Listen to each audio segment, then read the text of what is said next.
Hey guys, Augiesaint here, and welcome to Diablo 4 patch notes. This is the big one, the chunky patch we've all been waiting for. This is pretty much everything that's going to be changing for Season 1. It's a massive patch. I did record this video earlier and it ended up being like 40 minutes. And that will take me like 3 hours to upload. So we are going to just summarize this down into a shorter version for you guys. I will have timestamps down below so you guys can go through it, as well as have this linked in the description so you guys can read through it at your own pace if I'm going too fast or skipping over things that you want to see. But without further ado, let's get into it, as this is probably still going to be a lengthy video. So unique items added, we have 6 unique items and 70 legendary ones. Let's have a look. The Avarian Spear of Lysander is a uber unique stuff, so you'll probably never see it, but if you do happen to see it, you can gain a random shrine effect for 10 to 20 seconds after killing an elite enemy. Can only occur once every 30 seconds. That sounds pretty busted. I mean, we do know the spear from D3. A lot of us used to put it on our followers, and we'll have to see how that'll go as well, if we can ever see one. And there they'd wish you luck in recovering it. Just, you know, good luck, because it's a uber unique. So it is part of the ones that you need to be at least 85 to actually see them. And then moving on to Barbarian. Azure Wrath, that's a good old one returning. Lucky hit, your core skills have up to a 20% chance to freeze enemies for 3 seconds and deal cold damage to them. Really interesting to see that. Maybe we'll have like a cold whirlwind barb, some kind of a cold barb thing going on. We'll have to see how that all works. Druid, Flesh Render, Debilitating Roar, and Bloodhound deal damage to nearby poisoned enemies. Interesting, as a lot of builds do use Bloodhound and Debilitating Roar and are using poison damage as well. Necromancer, Lidless Wall, that is a returner too. While you have an active Bone Storm, hitting an enemy outside of a Bone Storm has up to a 5 to 25% chance to spawn an additional Bone Storm at their location. Each of your active sacrifice bonuses increases the chance by 25% and the total number of additional Bone Storms you can have by +1. Since you can have 3 sacrifices, you can have up to 75% and obviously +3 on that. So that will just make you have Bone Storms all over the place with lucky hit chance. Interesting to see how that works, since I believe the Bone Storm Necro, not the Bone Storm, the Bone Spear Necro uses Bone Storm as well as sacrificing. So you'll have the increase on all of that. But then you'd have to use a shield instead of probably using a 2-hander for the increase on your Bone Spear anyway. So interesting to see how that will work. Move on to Rogue. Eagle Horn Unique Bow. Penetrating Shot has a 30 to 80% chance to fire an arrow that bounces off walls and scenery. Hitting enemies from behind with Penetrating Shot will make them vulnerable for 3 seconds.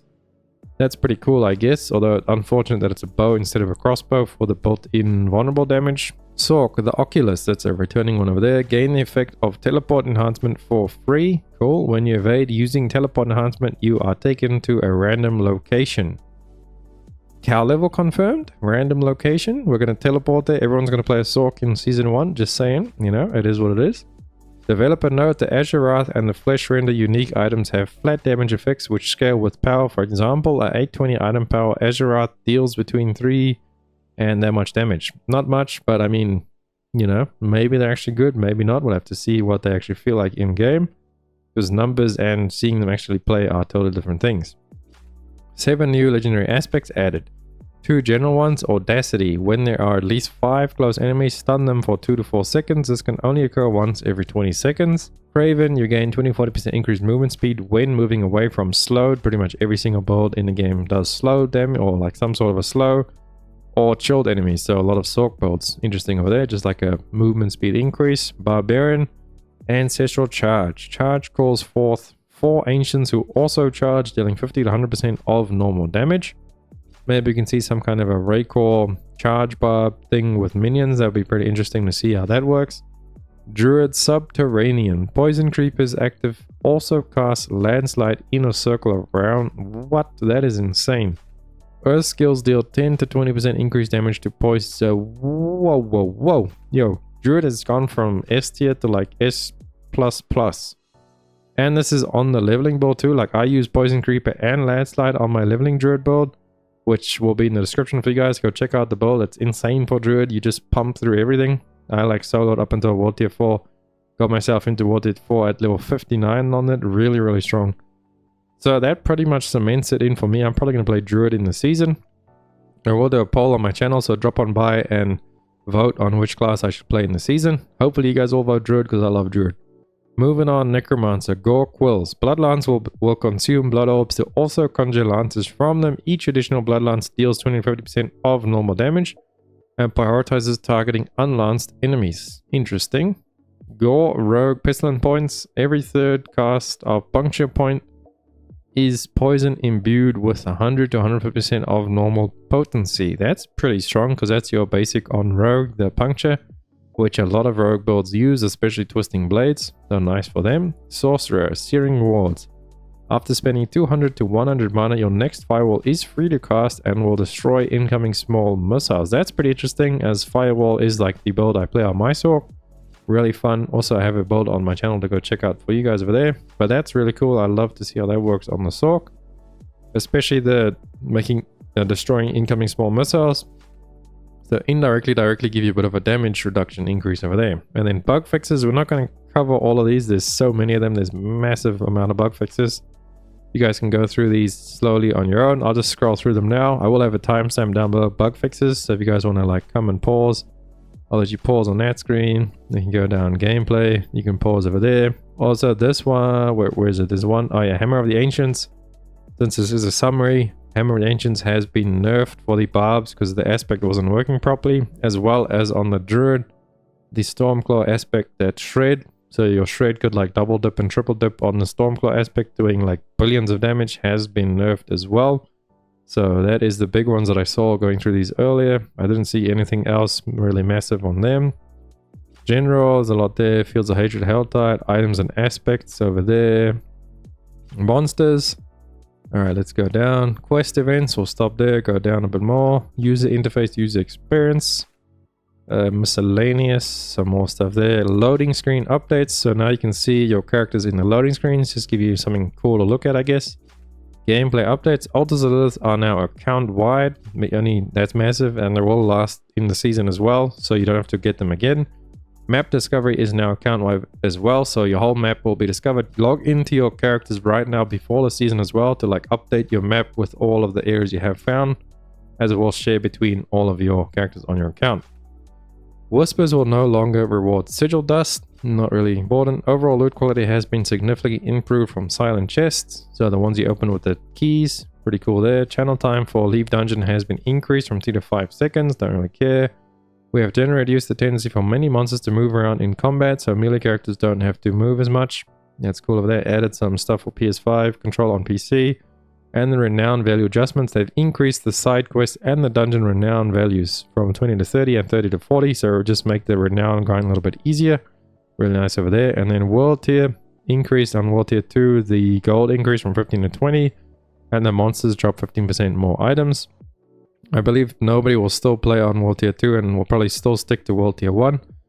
And then level scaling has been changed for overworld things. We'll explain it a little bit of here. But the long and the short about it is that monsters will always be 5 levels behind you unless you are under the minimum level for that world tier. So I only need to show you guys of this.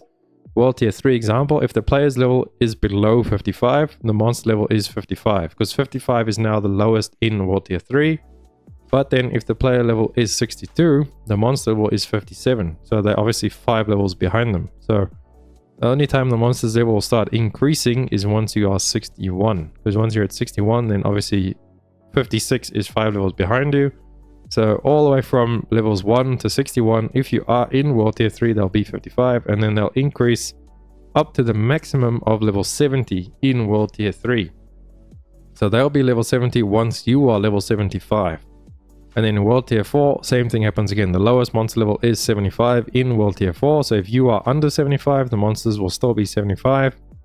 And then again, once you are level 81, the monsters will be 76, and then 82, 77, etc. as you go up. So once you're level 100, the monsters will be 95, because they'll always be 5 levels behind you.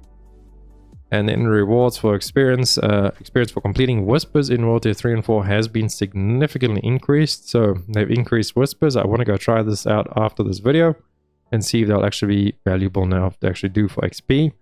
And here's the massive XP nerf to everything.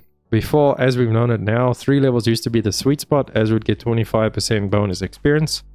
Now the most bonus experience you can get is 15% at 10 levels above you.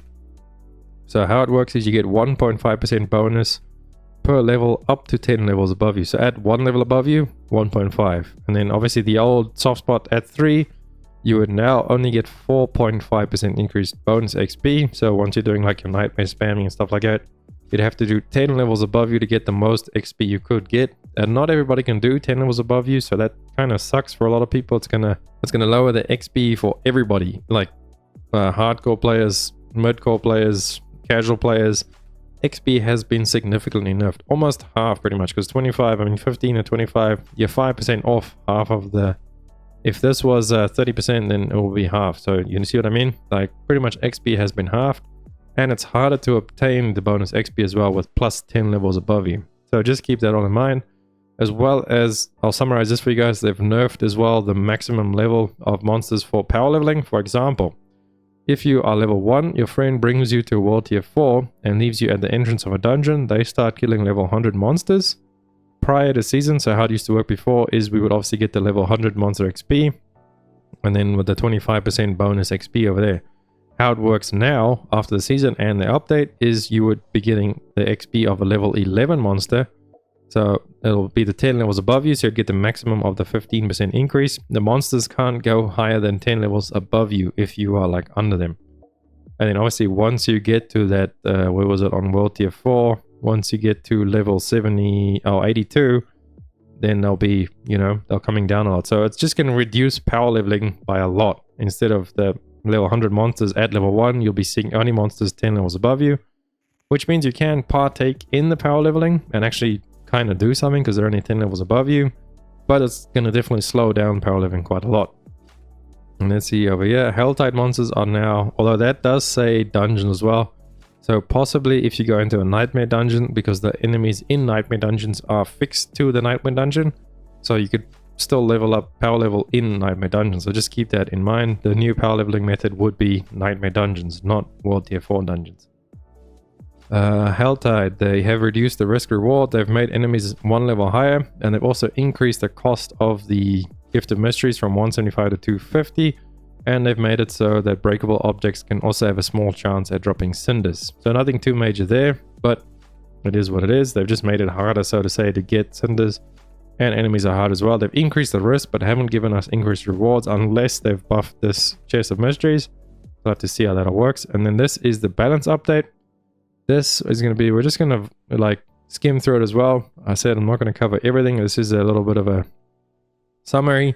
A lot of stuff has been buffed over here. Fury gain and some stuff that you don't really use that often. Rupture has been buffed a lot on the barb as well. The hamstring passive has been changed. It only slows healthy enemies now, so 80% or above. Before it used to slow any enemies, and it's also, the slow has been increased. So like a buff and a nerf, and then the bone bleeding damage to vulnerable is reduced over there. Paragon, they've done this with pretty much every single class where you have a Paragon glyph that will increase core skills. Now it just increases all skills, all damage instead of just core skills. That has happened on every single class. They've buffed some aspects over here.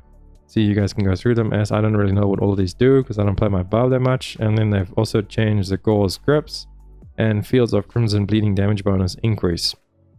Alright, moving on to Druid. Nothing major on the Druid.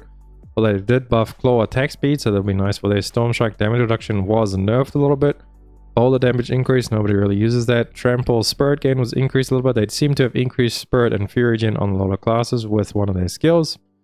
Nobody uses that, nobody uses that, nobody uses that, nobody uses that. Prime Grizzly Rage grants unstoppable now for 6 seconds instead of while active, so that's a massive nerf to Prime Grizzly Rage, as you were unstoppable for its whole duration before. That's a little bit of a sad nerf there, sad days for Druid. And this has been reduced over there. Spirit Boons have been masochistic, now requires you to have a lucky hit chance of 75%. I don't quite understand that. Maybe you need to hit 75%. Overload damage increase, Bolster Fortify, nobody really uses any of those anyway. Paragon, same as before, increases all damage instead of just core skills. Some aspects over there, nerfed and buffed. Increase seems mostly just buffs over there. Items, so the Insatiable Fury and the Mad Wolf's Glee is the unique chest piece that would make you permanent in Bear or Wolf, and it would say 2 instead of 3. We were actually getting +3 in game, but it was showing +2 on the item, so maybe now we'll get +4. But I think that's just going to actually make it work as intended now. We won't really see a change as in-game or getting the +3 anyway. Well, at least on the Mad Wolf's Glee. Let's have a look at Necro. A lot of stuff has been increased on Necro. The biggest thing I could see for Necro was golems move faster and unhindered through enemies when their cooldown is activated. So no longer will they have to like path around, they'll just straight run to the enemies once you activate their cooldown. So that's nice over there. And the Skeletal Priest bonus, the damage is increased and the healing was increased as well. I like that. And also the auto target range on mouse and keyboard was increased by 50% on Ray Skeleton, Corpse Explosion and Corpse Tendrils. Really nice for the Necros over there. So I believe Necros actually got the most good stuff over there and the coolest unique out of everybody so far. And then Evolution bonus damage vulnerable reduced. Minion healing increased, so good over there again. Drain Vitality, amplified damage increased, so that's where you have your curses. That's been increased as well, so really nice over there. Necros, the minions will automatically resummon on a boss fight when you respawn, so if you die, really good on that. And some other little buffs to them. Paragon, again, to the all damage, not just core skills, and the aspect changes over there. Unique, I don't actually know the uniques on Necro except for the Ring of Mandalorian. Let's have a look at Rogue. Rapid Fire increased, Caltrops, Enhanced Cold. I don't really see anything that important. I can't remember seeing anything massive except Siphoning Strike now also requires a lucky hit chance of 75%. I believe that's a heal on crits or something like that. Now it has a lucky hit as well. Paragon, the glyph is again on the core skill, but they have another one. Eldritch Bounty Legendary No Duration increase from 6 to 9. I have no idea what that does, but increase is an increase. Specialization, Preparations, Ultimate Cooldown Reduction increase from 4 to 5. Okay, so they nerfed Prep over there a little bit. Some aspect changes, items. Yes, let's have a look at Sork, my baby. Enhanced Charge Bolt increase, so they increased that. Destructive, so Charge Bolts, they seem to be increasing Charge Bolt. Incendiary damage reduction increased. Maybe we can make an Incinerate build, but probably not. I mean, 5% is not gonna help, especially with all the other nerfs to resistances and everything. Ice Blade's cast cleanup now has been tightened, allowing players to act after it's cast sooner. This might actually make... I have a build plan pretty soon about Ice Blades, so I'll hopefully see if that makes it a lot better. Firebolt's initial damage increase. Wizard File increased the mana regen, that's nice. Cork skill mana cost reduction increase. Supreme Deep Freeze cooldown increase. Dominance now affects martial skills instead of just core skills, so again, trying to affect everything. Potent Warding increase, Align Elements reduction increase, nice there. Mana Shield damage reduction increase. Critical Strike reduced on that one, and Critical Strike damage reduced. So Devouring Blaze nerf, Fire Surge mana regen increase. The Paragon Glyph the same as everybody else, increase all damage. Enhancements, Geographic Energy increased, Frozen Orb increased. Incinerate enhancement cooldown reduced, and Hydra enhanced mana threshold reduced. Legendary aspects, there's quite a few changes over here.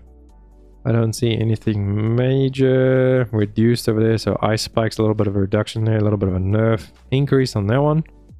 Alrighty, Frozen Tundra, Biting Cold, yes, nothing too massively game changing. Gloves of Fireball, nobody uses Fireball. Easter's Heirloom, movement speed increase, a little bit of increase on the Crit Strike boots. Also the yeah, I've never actually found this one.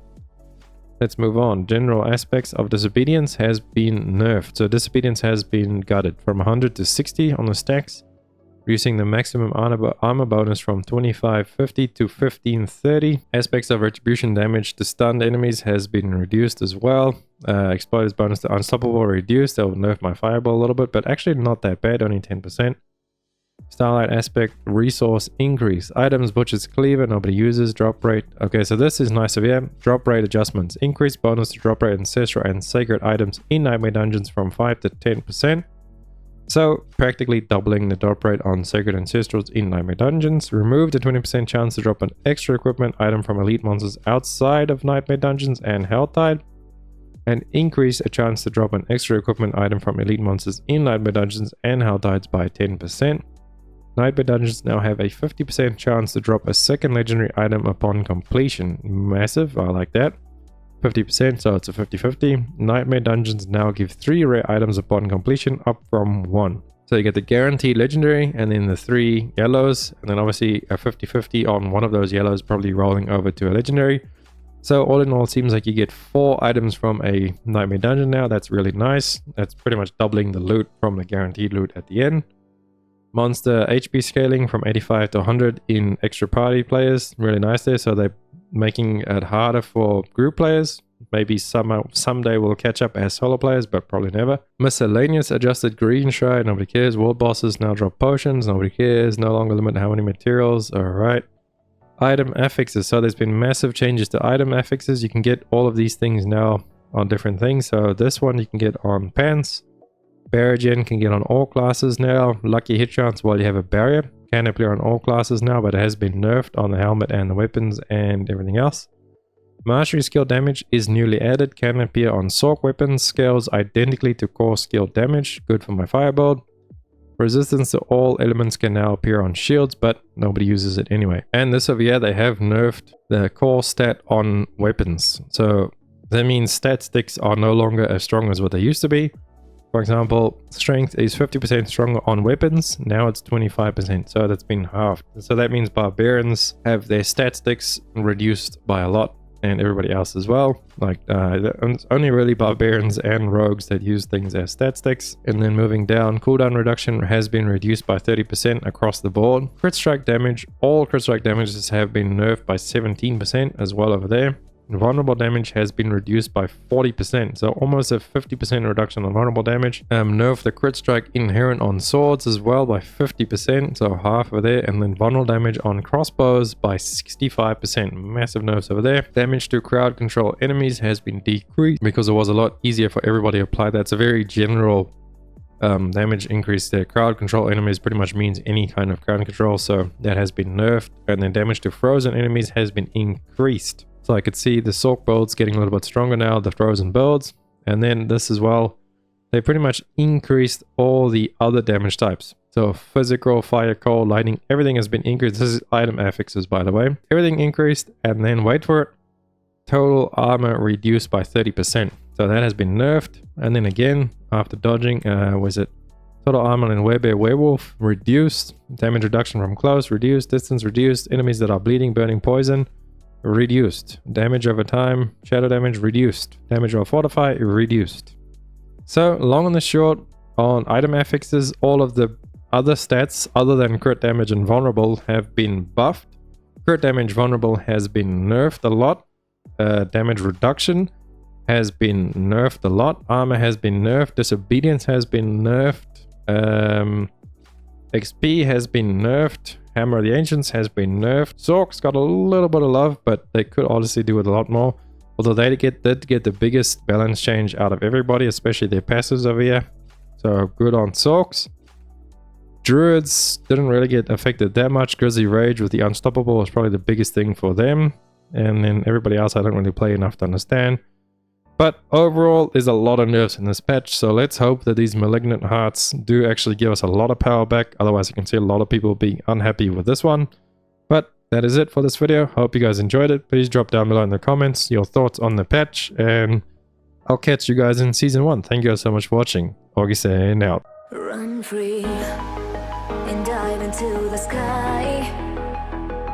Hear the